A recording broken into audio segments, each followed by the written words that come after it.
pour le montant réglé dans l'immédiat. Donc pour la vente, nous créditons le compte 700, vente de marchandises, et une TVA collectée de 4400, au compte 4457. Donc pour la vente, nous avons un prix de vente de 60 000 dinars, une TVA collectée de 60 000 dinars fois 19%. Le total étant de 71 400. Le client a réglé la moitié par chèque et le reste dans 30 jours, ce qui donne naturellement une créance de 71 400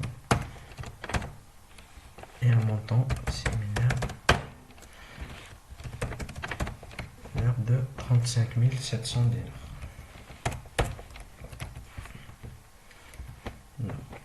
Pour la suite, transformation des 3/4 des matières premières pour la production.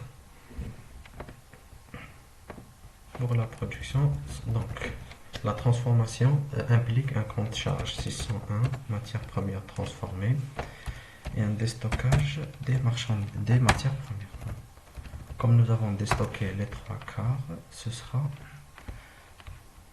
donc 200 000 fois 3 sur 4.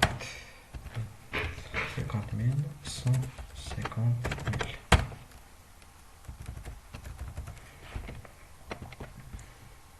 Transforme très bien. Entrée en stock de produits finis avec un coût de production global de 150 000.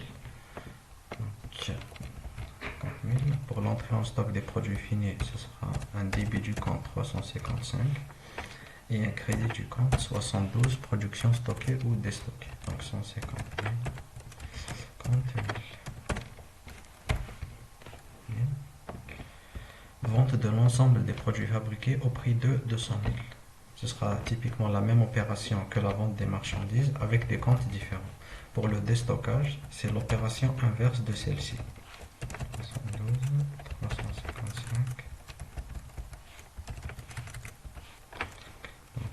Donc elles seront déstockées au coût de production, bien entendu. 30 000. Et nous comptabilisons la vente. Vente de l'ensemble des produits, disons au comptant. Par chèque.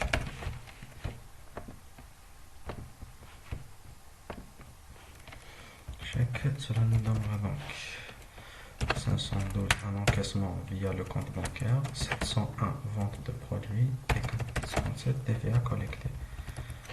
Le prix de vente est de 200 000. Donc 200 000. La TVA à 19%, 38 000. Et l'encaissement global, 238 000.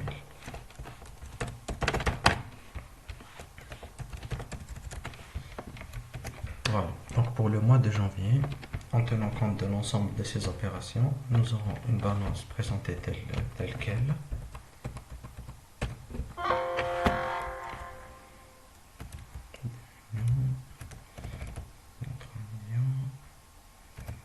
Les marchandises dont on a vendu la moitié, donc leur coût d'achat global est de 80 000. Nous avons déstocké l'équivalent de 40 000. L'entreprise dispose alors en stock l'autre moitié dont la valeur est de 40 000. Même chose pour les matières premières. Elle a déstocké les 3/4, il reste donc 50 000. Les produits finis étant vendus intégralement, leur solde est nul. Même chose pour les comptes transitoires des matières premières et de l'achat des marchandises. Pour la dette fournisseur, elle se situe à 95 000 car elle n'est pas remboursée au courant du mois. Et nous disposons d'une créance client de 35 700. Donc au total, pour le mois de janvier, l'entreprise a réalisé un chiffre d'affaires de 260 000 dinars. Une valeur ajoutée de 70 000 et un résultat net qui étant égal à 70 000 dinars du moment que les autres rubriques sont nulles.